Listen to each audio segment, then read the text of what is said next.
Hello, everybody. I'm Mario Linhares. I'm broadcasting from Rio de Janeiro, and this is episode 11 of SIPS of Science. Today, we have the honor of having here with me and Dr. Florian, Professor Rachid Yazami, Professor Bakenov, and Professor Qurashi. We are going to be talking about Yazami International Symposium that is going to be happening at SIPS. So, first of all, I'd like ask you to subscribe to the channels. This is a joint production between Flogen Star International, Flogen Star Outreach, and TV Onda Azul. And please subscribe to the channels, leave your like on the video, and you can submit your question here to the professors. And let's start working. This is the SIPS of Science. It's a great pleasure to have you here.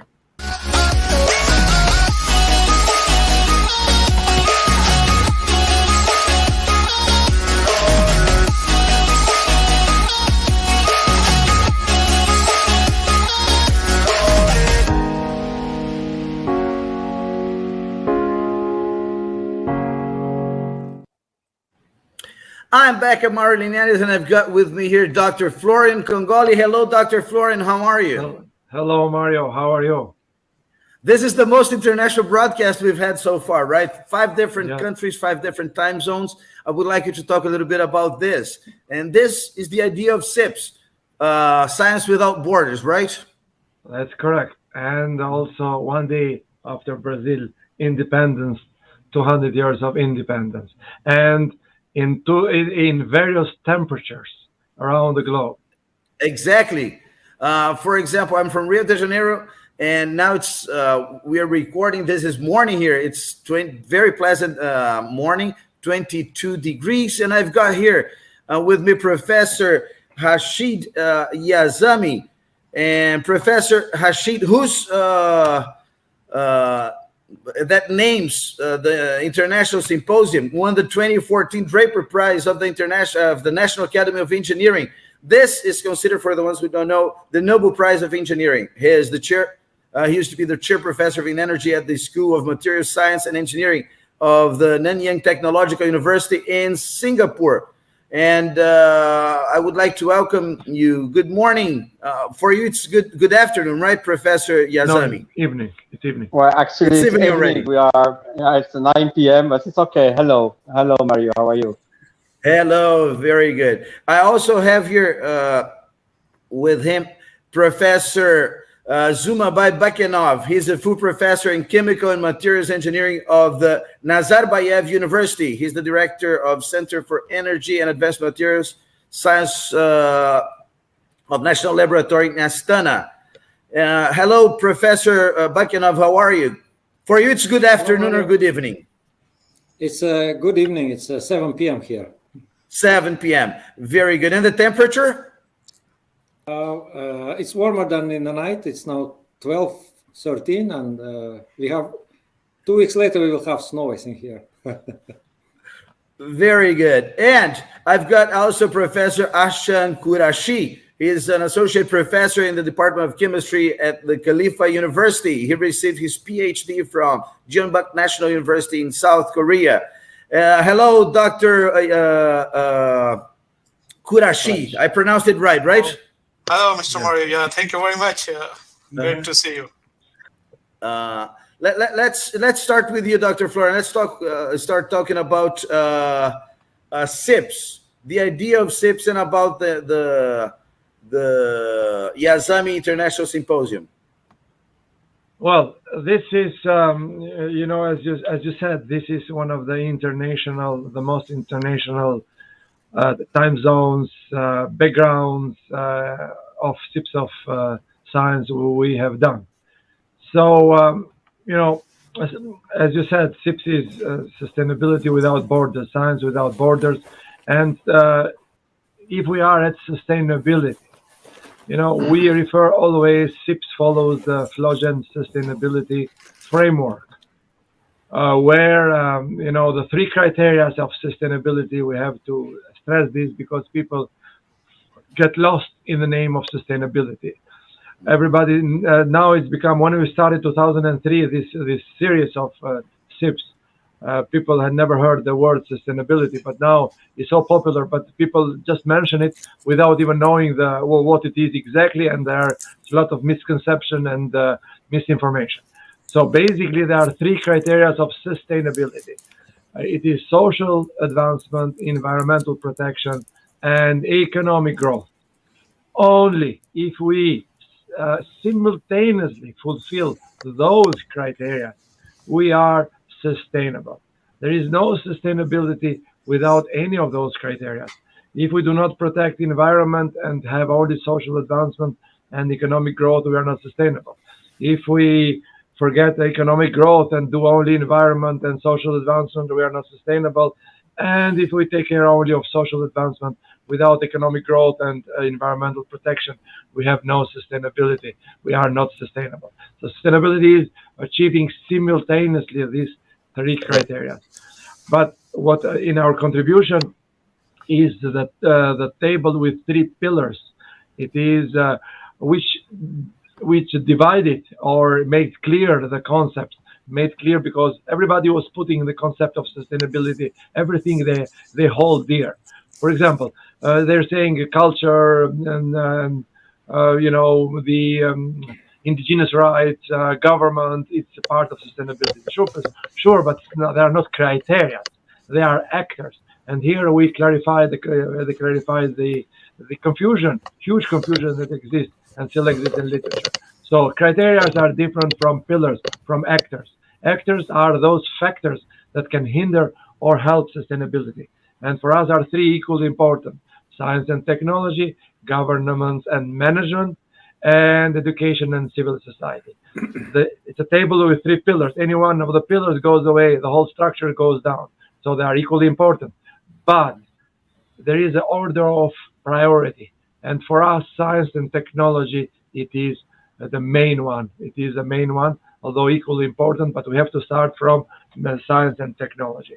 And what we have here at Yazami International Symposium, since that's what we're speaking about. Professor Yazami first is a researcher, and an academic. So he already is in one of the pillars of sustainability education. On the other side, education is on the education side, academic is on the education side. He is a researcher in science and technology. He has about 125 or more patents. So he develops new technologies. We're going to go in details what kind of technologies they are. So he falls also in one of the pillars of sustainability, which is science and technology. But he is also an entrepreneur. He, based on his discoveries and new developments, he has created his own, technology company. So he falls also on the management, because if you are a company and you are a founder and you direct it, you have to manage it sustainably. So basically, Professor Yazami has all three pillars of sustainability, and this is he falls in all of them, and this is pretty unique. I am actually in the three pillars of sustainability, so very similar to Professor Yazami. Now, Professor Yazami, I mentioned science and technology. Today we're speaking sustainability. In one of the criteria of sustainability is energy. Energy is one of the main things of achieving sustainability through renewable. First, you have to manage the existing means of producing energy. So you cannot just shut down everything and go and jump into the renewable without managing properly, because it will be a crisis. And we see in Germany where the whole political class of Germany failed by closing down nuclear reactor only based on risk factor and waste. Risk and waste is tackled and is solved by science and technology. They forgot about this, they failed. And then we see now the big crisis, energy crisis. But one of the most important things is not just creating energy, it's conserving energy, saving energy. And here we are, renewable energies are intermittent. Depends on the solar, depends on the wind. If you don't save the energy, if you don't have the proper means, you are basically nowhere. And here where Professor Yazami comes in, and here where his contribution in his scientific development in the technologies and contribution as an entrepreneur and as an educator comes in. He is a battery guy. He is the battery person. Why? He's inventor of lithium battery negative pole graphite. So this is very important. Basically, we can say one of the most important part of lithium batteries, and which each one of the ways to conserve the energy. And he got he was awarded many international prizes, as you mentioned also about this. So energy and energy, producing and conserving energy, but also on the practical side. It is, you can have renewable energy, but if you are not able to charge fast, have a long life of batteries, and also to protect, to be safe enough, not to explode like we had in various lithium batteries produced by Samsung some time ago, you are not sustainable. All these are criteria, and Professor Yazami has left his mark in all these fields.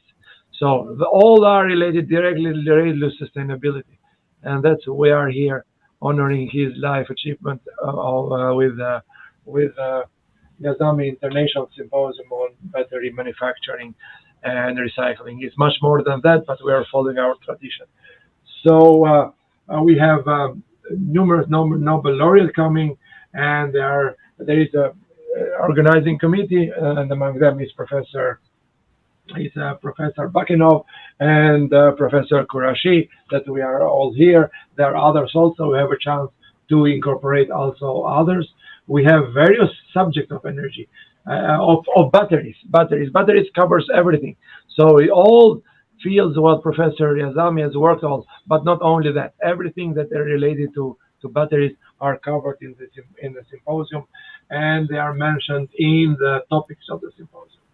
So this is the framework of Yazami International Symposium, and this is the background how this all fits together. This is SIPS, and SIPS is sustainability without borders. And here we have not only from five different countries. So you are in Rio de Janeiro, I'm in Montreal, Canada. Professor Qurashi is in Abu Dhabi. Abu Dhabi. Professor Yazami is in Singapore, and Professor Bakenov is in Astana, Kazakhstan. Not only this, all people here has an international background. So Professor Yazami is Moroccan, French, and living in Singapore for more than 12 years. Professor Bakenov is in Kazakhstan, and he has experience has worked in Japan, in South Korea, and Professor Qurashi the same, has experience in Japan, I guess in South Korea also, if I'm not wrong. So it's not only the countries, it's only the background, it's basically all the world we have it here, which is actually SIPS. SIPS is multi-dimensional summit. Multidisciplinary, as you said, always 360 degrees, right? We have 50 different symposia in different fields, deep science, but all of them are oriented how this helps sustainability. The spine is sustainability. The plenary lecture deals with this sustainability. So this is a miniature of SIPS here with the Yazami International Symposium. This is the background, this is the framework, and now I leave Professor Yazami to say about this, how he feel about symposium, what he's proud of his achievement, and what he's working on now. Professor Yazami is not finished working.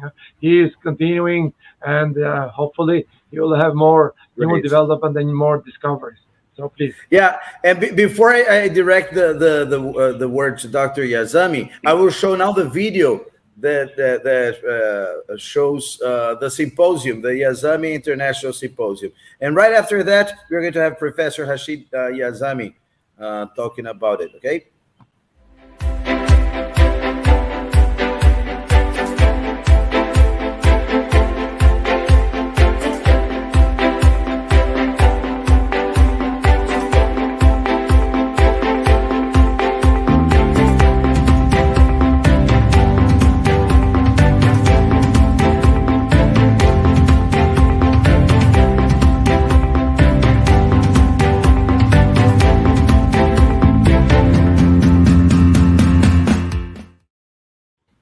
Well, this is it, SIPS, Sustainable International Processing Summit, Sustainability Through Science and Exhibition from the 27th of November to the 1st of December in Phuket, Thailand. So, hello, Professor Rachid Yazami. Welcome. Hello, thank you very much for having me, and thank you, Dr. Florian, for the nice introduction and for having me part of this SIPS event 2022. It's an honor. I'm really excited that my name appears among all these scientific celebrities, like 9 Nobel Prize awardees will be attending this event. It's exceptional. And it's a life achievement. So yeah, I mean, as mentioned, I have been actually passionate about science since the age of 10. And I'm a lucky man because I finally fulfilled my dreams, because at age 10, 11, I dreamed to be a scientist, a researcher.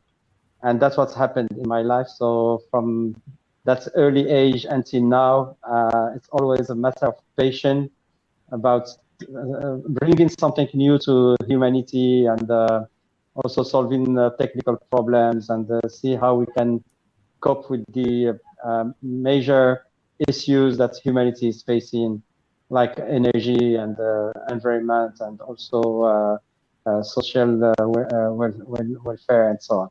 So this event is actually for me an opportunity to gather scientists from all over the world who will be attending and presenting, and also socializing with other people who are not necessarily scientists and who may have many questions. And I would be happy actually during this event to address all the questions that people will bring. If I have an answer, I will be happy to bring the answer.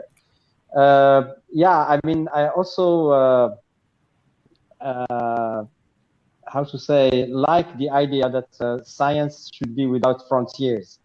And since the beginning of my career as a scientist, I have been traveling all over the world, and I think I can count only the countries where I haven't been so far. So I have been almost everywhere. I have spent 2 years in Japan. I learned a little bit of Japanese.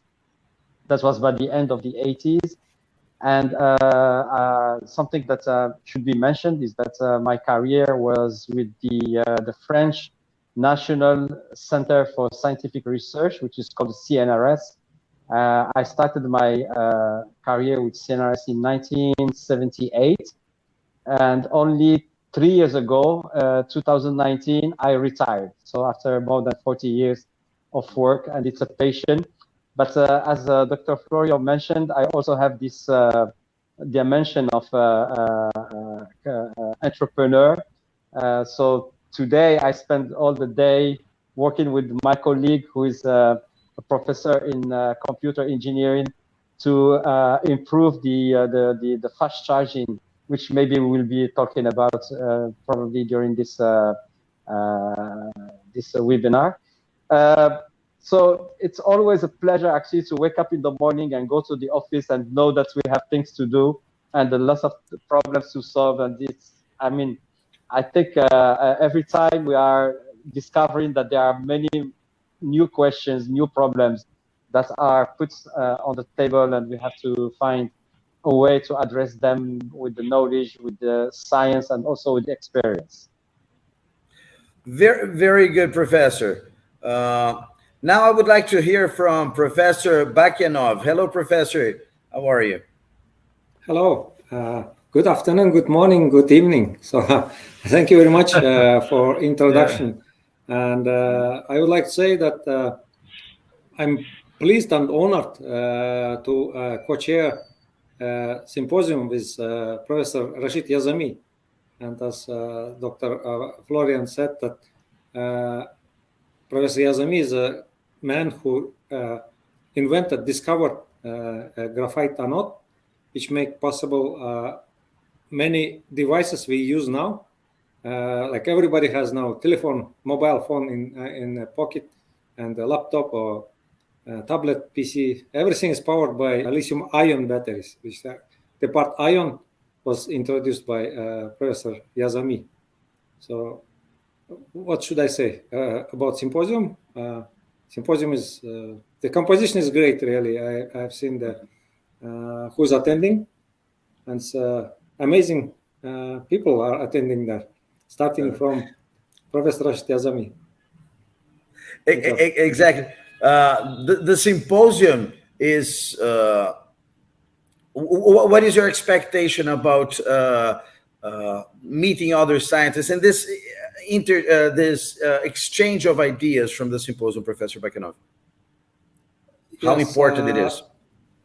I think the work done by the organizers of this conference, summit actually, and the symposiums, Dr. Florian, is amazing. We could gather so many people, and I believe the symposiums are not kind of isolated events there, and we will have chance to talk to not only to best people who are working in our field, in the batteries, materials for energy storage and conversion, that we can meet other people also there.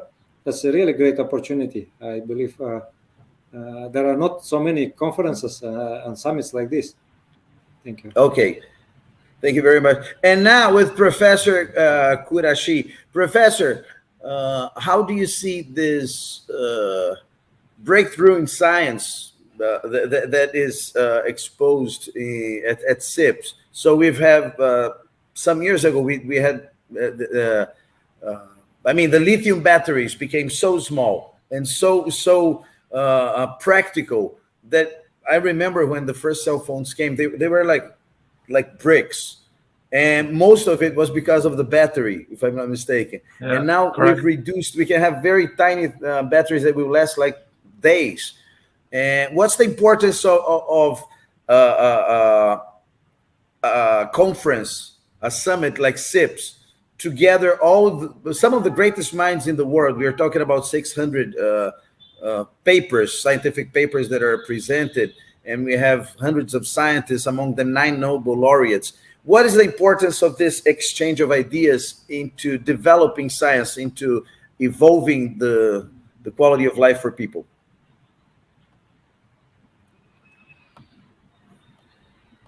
I think this big summit actually, so which is being conducted in Phuket in Thailand in November, and a beautiful season. So as you mentioned, as you asked earlier about the miniaturization actually, so if you can see, now we have even the small watch, you have the smart watch, which we call smart watch. So it is basically miniaturization of the lithium-ion battery. So you have a device is so small, so you can you can use them for different applications. So I think this is all about the lithium-ion batteries work. So as you can see, as you mentioned earlier, the Professor Rachid Yazami's amazing work, especially for the anode side, which he used the graphite as anode material. So I think it's a great opportunity for a new generation like me and others to learn from his huge experience, particularly in this symposium, which is a Professor Rachid Yazami symposium in SIPS. So it's all about sustainability in science and technology. So I think for young generations, there's a great opportunity to learn about how to take this experience forward. Especially talking with Professor Rachid Yazami on different occasions. So I think it's a wonderful place. And most importantly, what you mentioned about this conference as opportunity, as you earlier indicated, there are almost 600 people will be speaking, and 9 Nobel laureates will be coming. So it will be a wonderful opportunity for people, not for only the people who are doing the science, but those who are actually planning, those who are in the planning and the policy management. So for them also, it's a very important. I think it's an interdisciplinary, so there's a lot of link between each one seminar to one symposium to another. So let's talk about the material. So when I was looking the details of SIPS actually. So I found out. So it's not only for me. There are a couple of interesting symposium other than this one also. So and they have a strong link of materials. So wherever you use the new materials, new processes, making new materials and applying them in different applications for sustainability actually. So I think there is a great role this conference or this occasion is a very important and interesting. Very good. Well, before we go to the second round, I'm going to ask right after our break, Dr. Florian Kongoli to talk about this 360-degree approach of science. But I always mention that that P for SIPS stands for paradise, because SIPS is always taking place in beautiful, magnificent places. And Dr. Florian was very happy to choose the next venue for SIPS. And I would like to show you guys and our viewers what expects you from the 27th of November onwards to the 1st of December. So let's take a look, and then I would like Dr. Florian to comment about what we're going to be seeing in general before we go back to the specifics.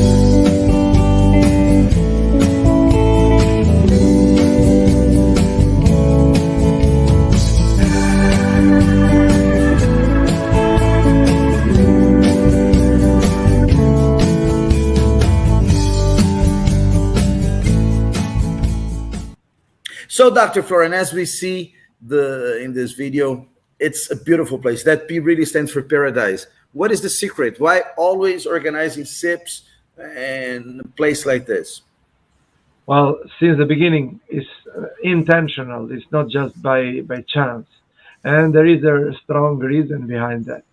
I mentioned that one of the pillars of sustainability and where you should start, they are equally important, but where you should start is science and technology.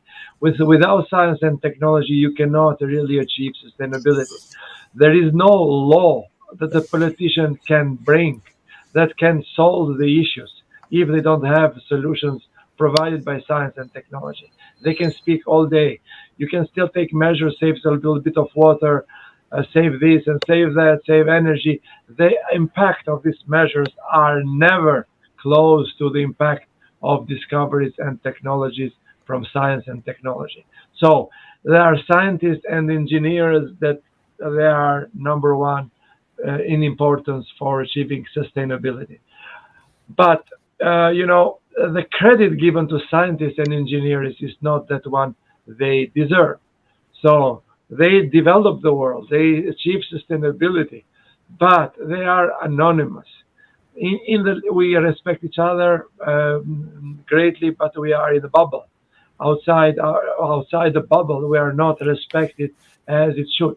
And that's why a number of scientists and science and engineering students all over the world, mainly, not everywhere, but it's going down because science and engineering is considered hard work. Scientists are considered like workhorses, but the credit they get is in the level of mouses or cats. So that's why normally you see in the national news when they say, okay, scientists say this, scientists they say this. Rarely they say in the news, Professor Yazami said this, or Professor Shetman said this, or etc. Always scientists are anonymous, are grouped, and try to say the same thing for Hollywood star. Hollywood stars say this, not in the picture. Always there is individuals, there are names in it. Huge work from scientists, engineers, working like horses, credited like mouses, and in the level of societies. Why? Because it's a perception. Perception is very important in society, in politics, but everywhere. You see Nobel laureates, you see the Hollywood stars in 5 stars hotel and having good life. So that's a myth. That's not really the life that they have. To be a famous TV star and movie star, it's hard work, but not that. There's a perception given to the young generation. It's not that easy. It ends up not being effective, right? Yeah, I mean, it's like I remember that maybe 2 years ago, there was like a campaign in the Twitter by movie stars, and one of the movie stars, I don't remember who, posted a picture of a giraffe in the Amazon, saying that we should protect the giraffe. There are no giraffes in the Amazon. I mean, that was so something like completely out of the completely crazy. They speak. The movies and TV stars speak much better about sustainability and environment than us. So they have the voice, and then sometimes they don't know what they're speaking about. Some that are not against them. We welcome their support, but they have to be in cooperation with scientists, not just speaking on behalf of scientists and without even studying what the scientists are saying. So sometimes they say whatever they have heard or whatever in the coffee shop, etc. Anyway, but the problem is that that's why the credit given to scientists and engineers has not been as it should. And this is one of the purposes of SIPS. That's why we are honoring Professor Yazami. That's why we are honoring other people. And that's why, to return to your question, our events are in the top beauties of the world, and in the top hotels, 5 stars hotels. And this is expressly for scientists and engineers. So, not only movie star and TV star deserve their places. First of all, they are deserved by scientists and technologists, because they develop the world. But on the other side, we make very good deals with these beautiful hotels by the beach. And then, as you see, our deals have almost half prices. So 5-star hotel for half prices, around 3-4-star hotels. They have a good deal to give possibility to all scientists around the world, from any countries around the world they cannot afford to come and enjoy. So, for example, in Phuket is a 5-star hotel on the beach, and the price is about 100 euros or 120 euros. So it's a very, very cheap. In Rio de Janeiro, for example, do you remember when we did in Ocean Palace? We got half price for just for scientists and engineering. So they come from all over the world. It's affordable. The luxury is affordable for science and engineering. So this is the idea behind that. And not only that, as I mentioned, is a multi-dimension summit with 50 or more fields of science, but not only science. We have a legal law symposium dedicated to a famous Washington D.C. lawyer. We have a medical symposia, 3 medical-related symposia, which are directly related to science and technology. Today, you cannot think about medicine without physics, chemistry.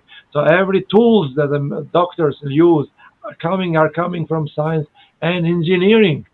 So, this is the view of SIPS, 360 degrees. We start from the start, from the geology, from mining, from processing, from extraction, from refining, from new materials, advanced materials, nanomaterials, intelligent materials, science and technology in medicine, in batteries, and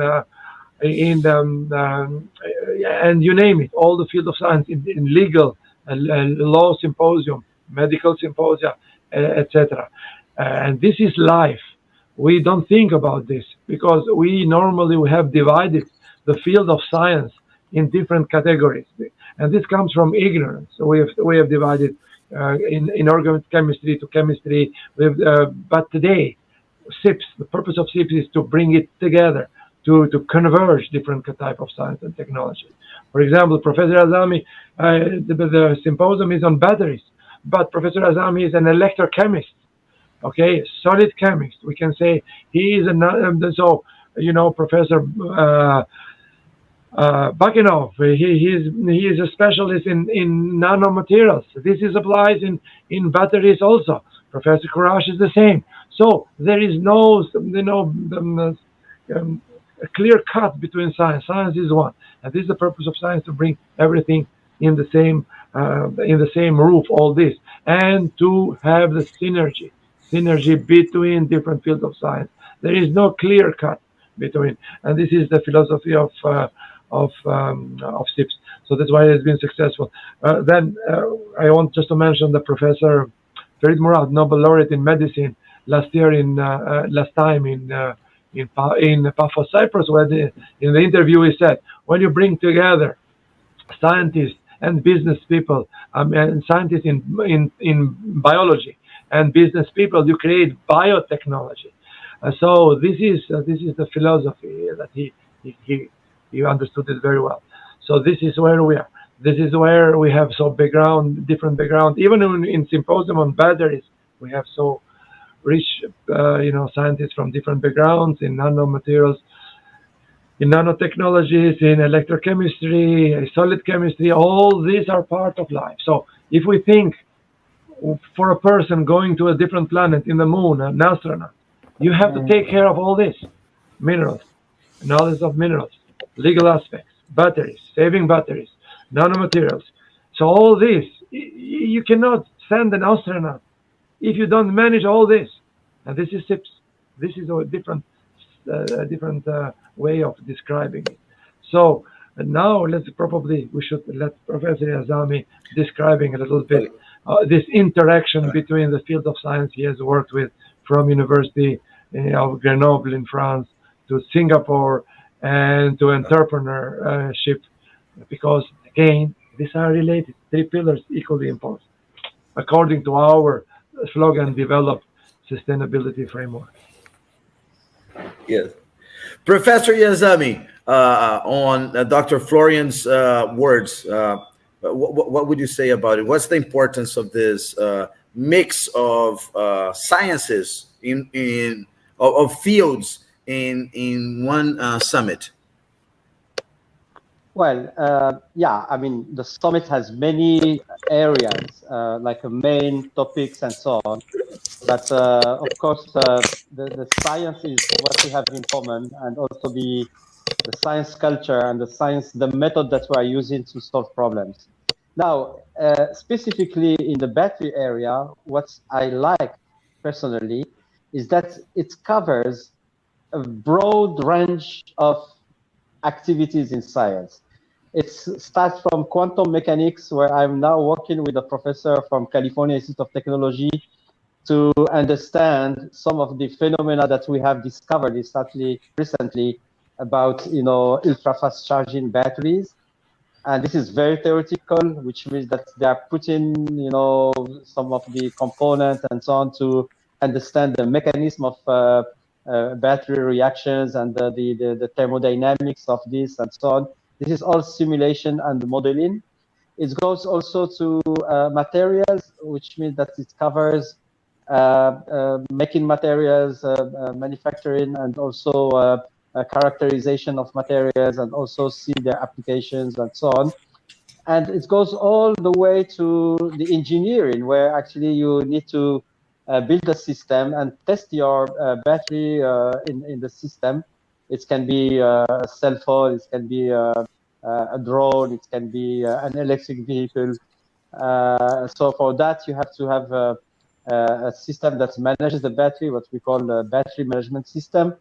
And this is going to electrical engineering and also computer engineering. So I'm very happy that actually I can interact with scientists from all the spectrum of science, and I'm learning every day. So to be honest with you, when I talk to Professor Bill Goddard in California Institute of Technology, who is one of the world experts in quantum mechanics and also modeling of, and also in energy systems, I'm learning every day. And I hope he's also somehow learning from me, because when I told him, hey, Bill, we were able to charge a battery in 6 minutes and the temperature did not exceed 50 degrees, he said, okay, come to Caltech.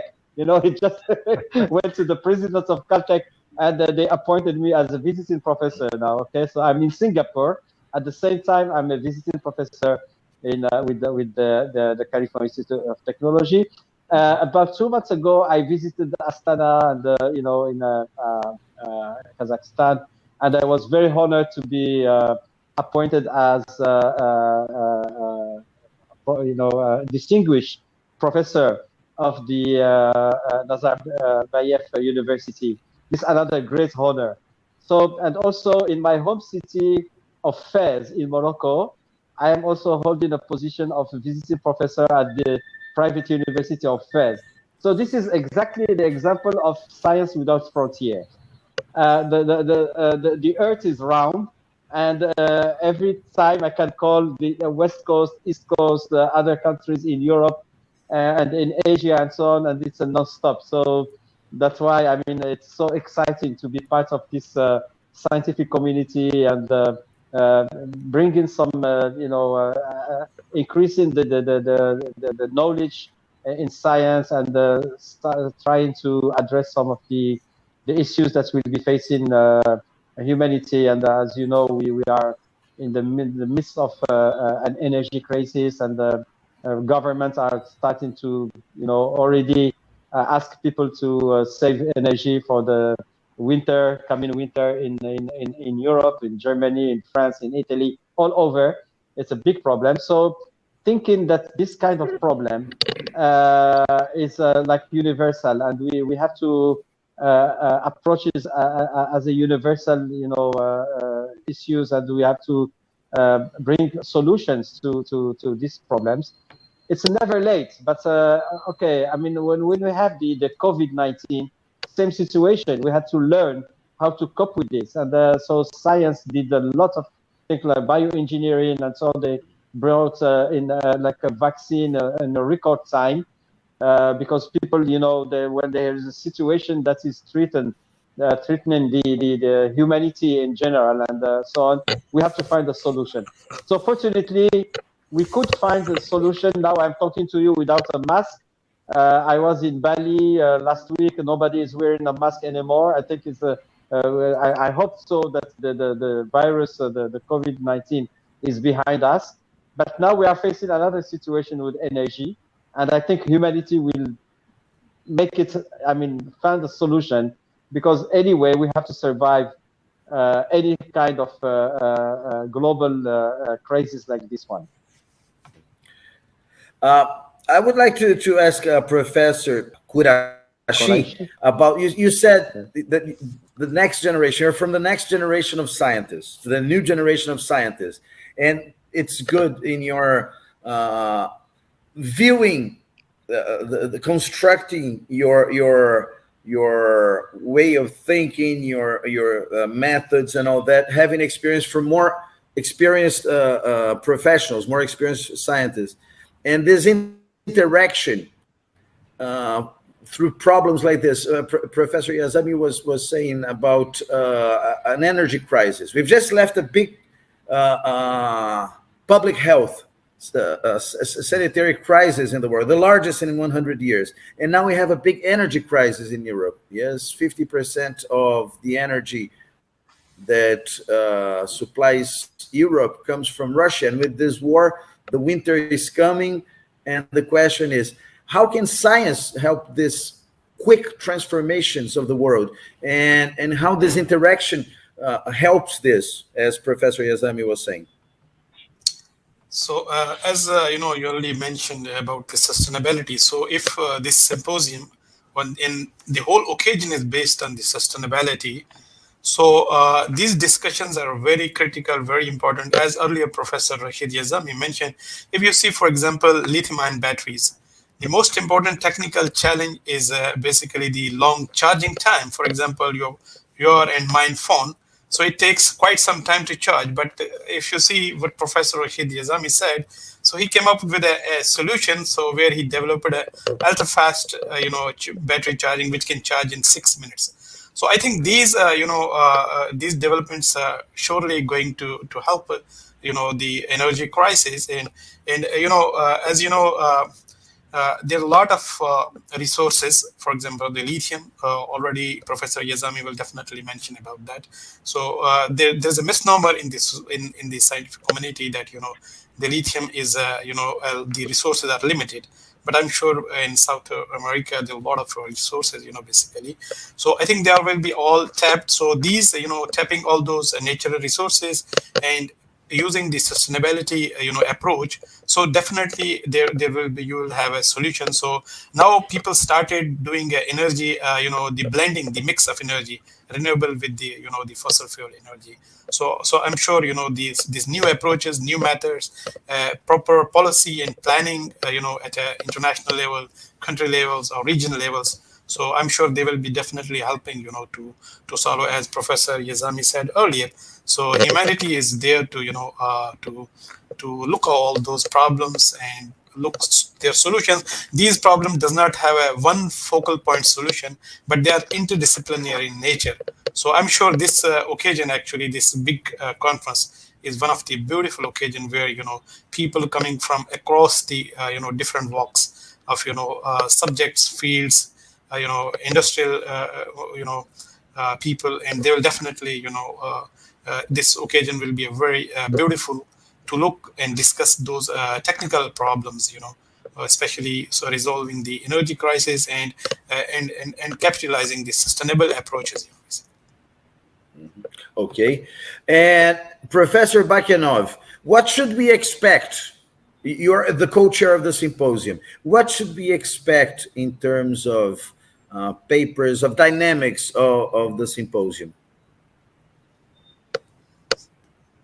Yeah, I expect a lot from this symposium because we have so many brilliant researchers joining, and as just previously discussed by Dr. Florian Kongoli and Professor Yazami, this is an interdisciplinary summit. And Okay. when people, as and Professor Qurashi mentioned, when people from different fields, they meet, as this is the spark to develop something new. So like when a specialist in a narrow field is working in that field, he can develop something out which looks like developing until the best results. But when he meet another person and from another field, another specialist, they can think together and combine their knowledges and then find something on the border between the fields, between different sciences. And then this summit really is something amazing. I never actually attended this kind of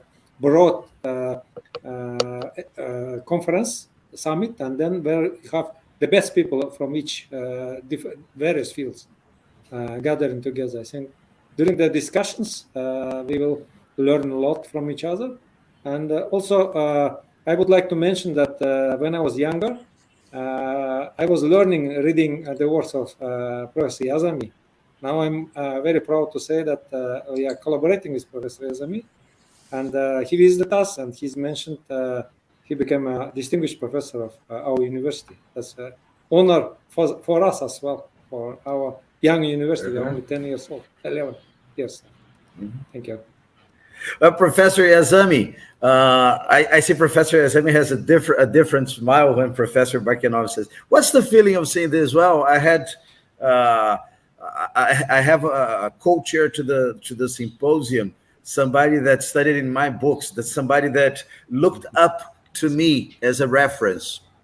Well, of course, I'm very pleased. He's my friend, actually. We are friends, we colleagues and friends.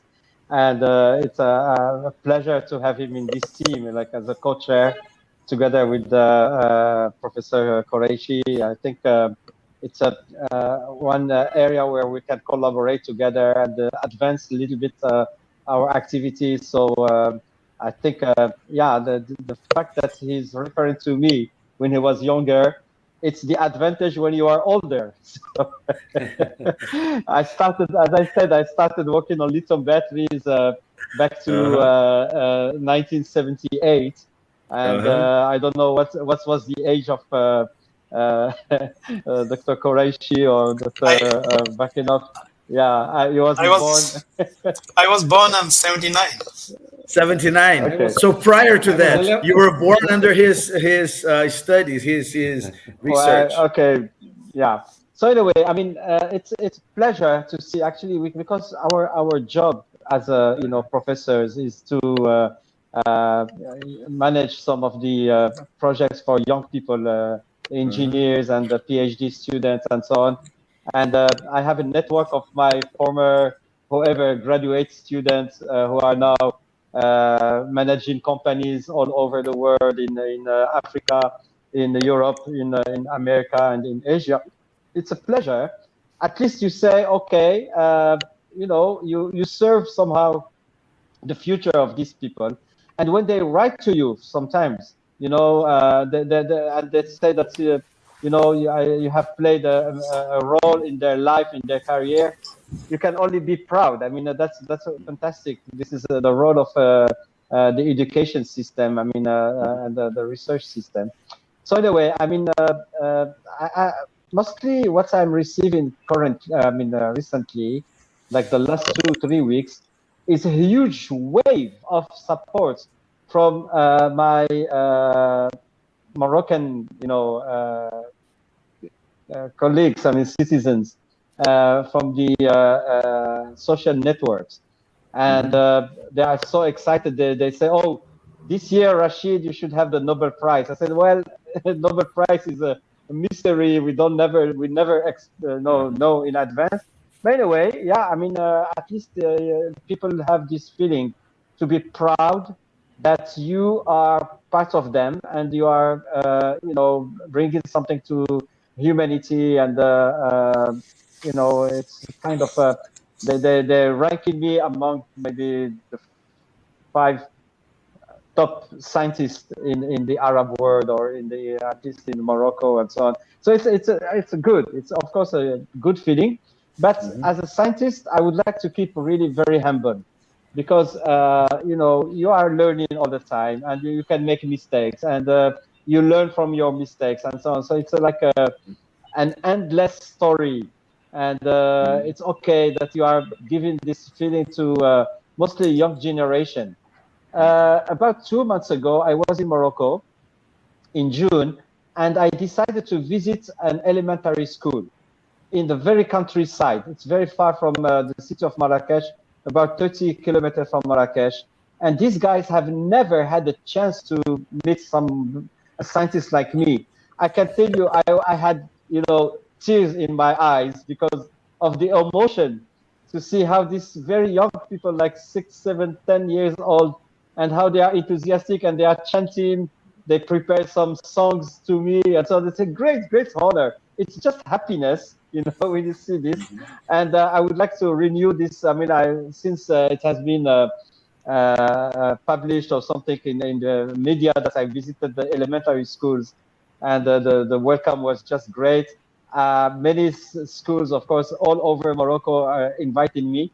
So about 10 days from now, I will be back to Morocco, and I will be doing the same thing. Oh, excellent, excellent. And Dr. Florian, I remember that recently you were making a comment that in Cyprus, in the last edition of SIPS, you had together at the same stage a 16-year-old high school student and a Nobel Prize who was over 90 years old. And 96. Yes, almost 100 years old. Yes. And, by the way, next year he will be 100 years old. Next year, Marcus. Yeah. Wow, Professor Marcus. Yes, and he is still working every day. But that's SIPS. So the youngest one has been 16 years old, and the youngest in another category, 96 years old. So 80 years of difference, but all speaking the same language of science, right? Exactly. So that's what I was saying, because you just got telepathy on what I was going to say. Exactly what I was saying. Science without borders, science without age. And here we have, because it's related to your question to Professor Yazami and Professor Bakenov and Professor Qurashi. So the difference of age, they are friends, they are colleagues, scientists. Age doesn't, it's not a factor. So, surely that we honor scientists when normally when they retire, but not necessarily, because this is where they deserve the most because of their long-term, contribution to the science and technology. But we say science and technology, but contribution of science and technology is to the society, directly or indirectly to sustainability. Well, very good. Before we go to the final round with the final considerations, I'd like to show another short film here about SIPS, the Sustainable Industrial Processing Summit.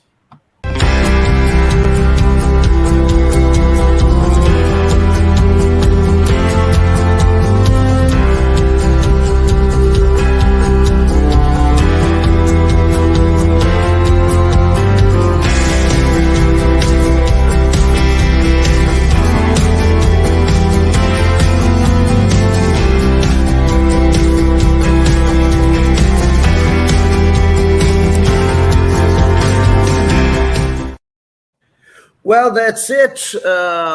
Before I go to the final rounds, I'd just like to make some comments here. We are going to have in this symposium is Yazami International Symposium on Sustainable Secondary Battery Manufacturing and Recycling.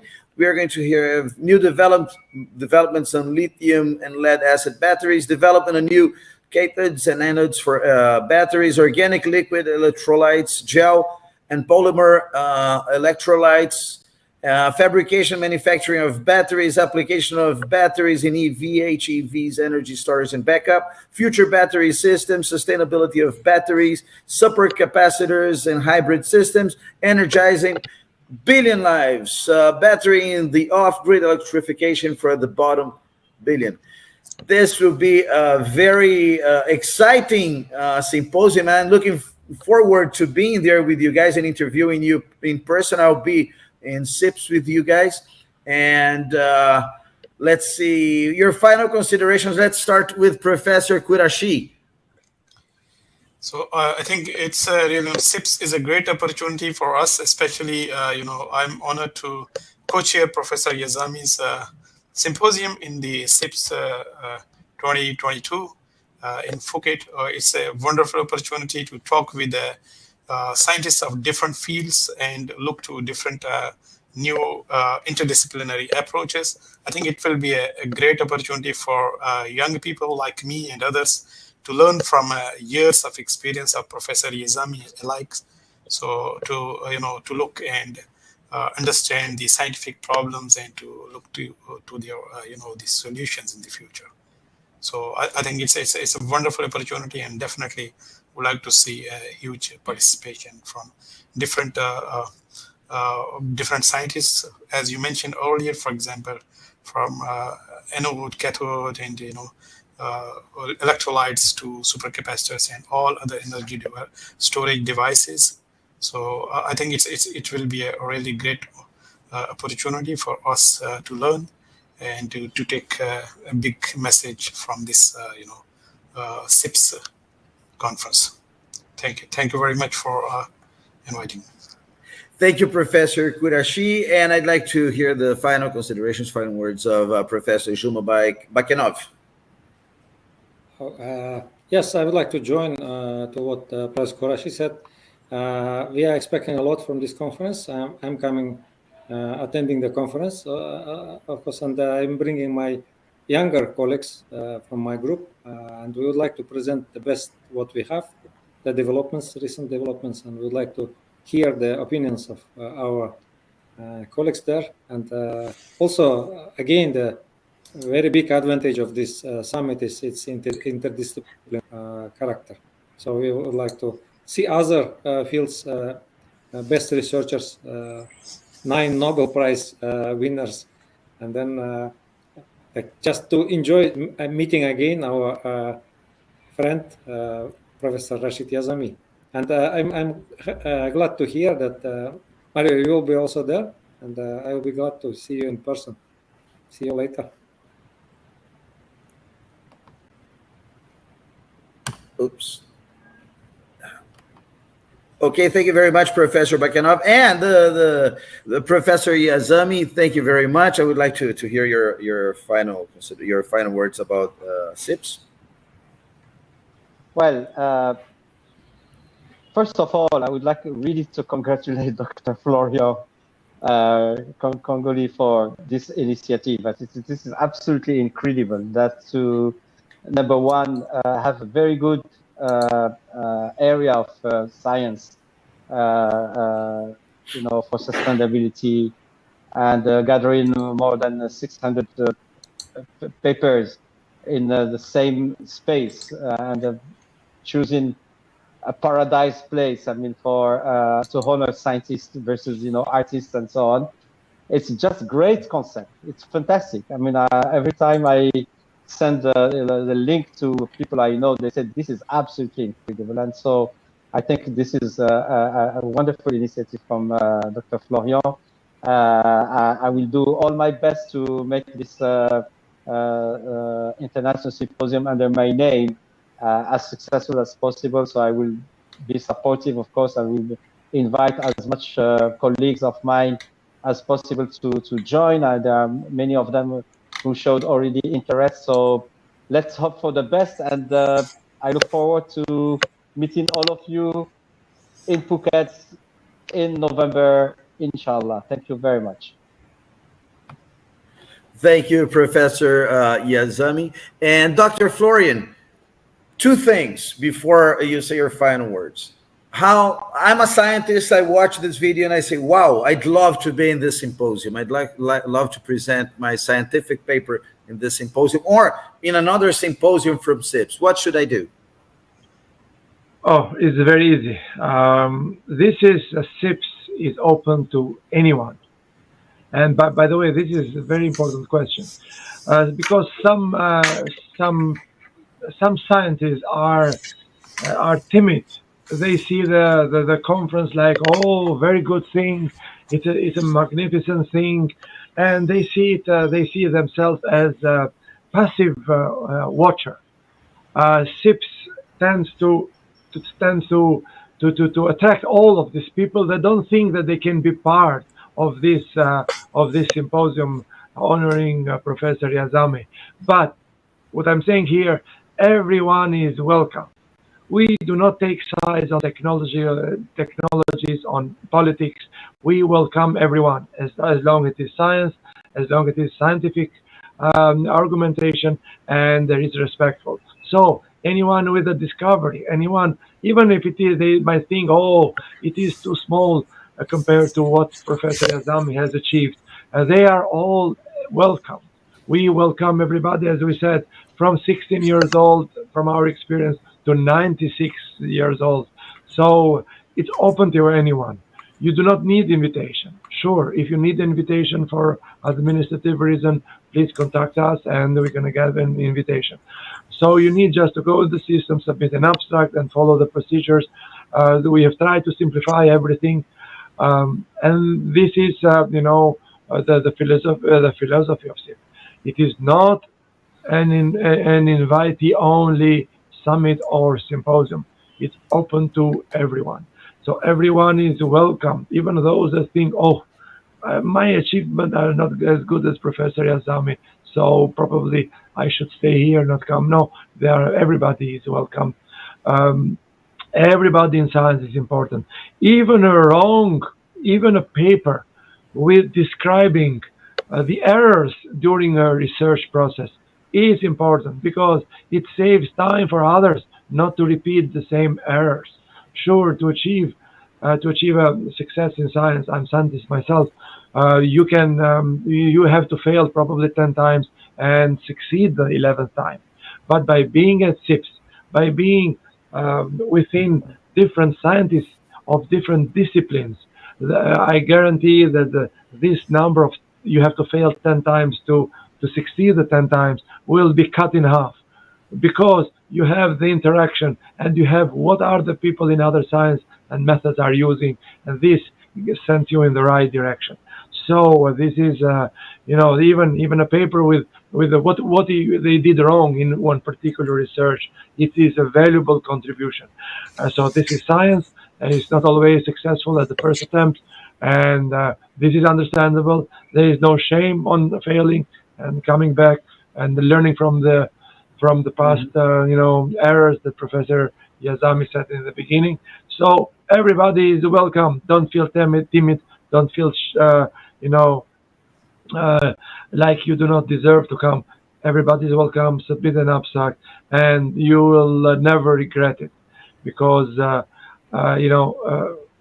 SIPS creates friends, it bridges cultures between different countries.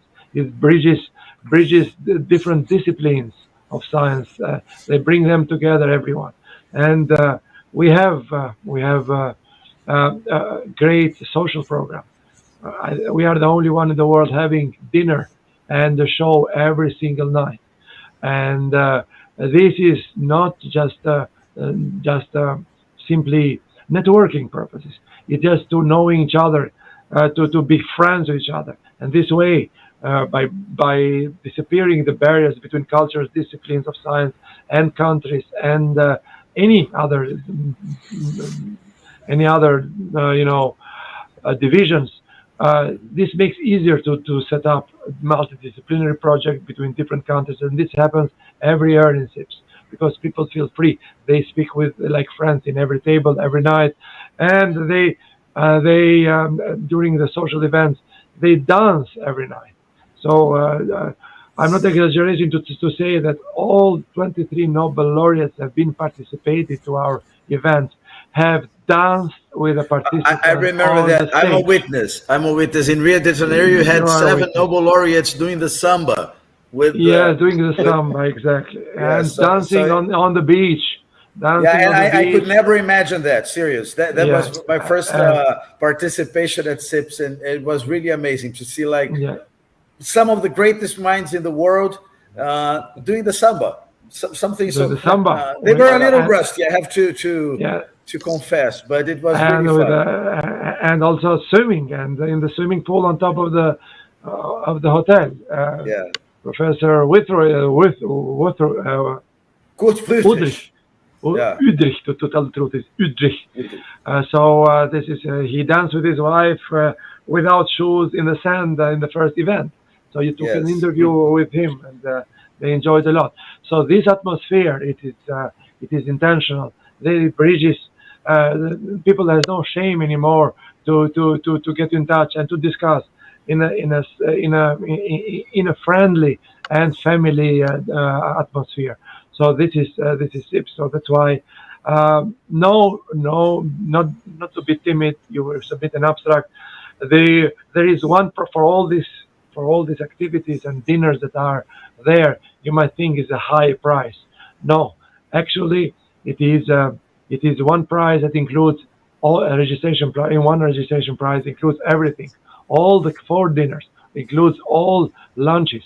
The hotel includes the breakfast. So basically, if you don't want to spend anything else, only with the registration fees, you have covered everything.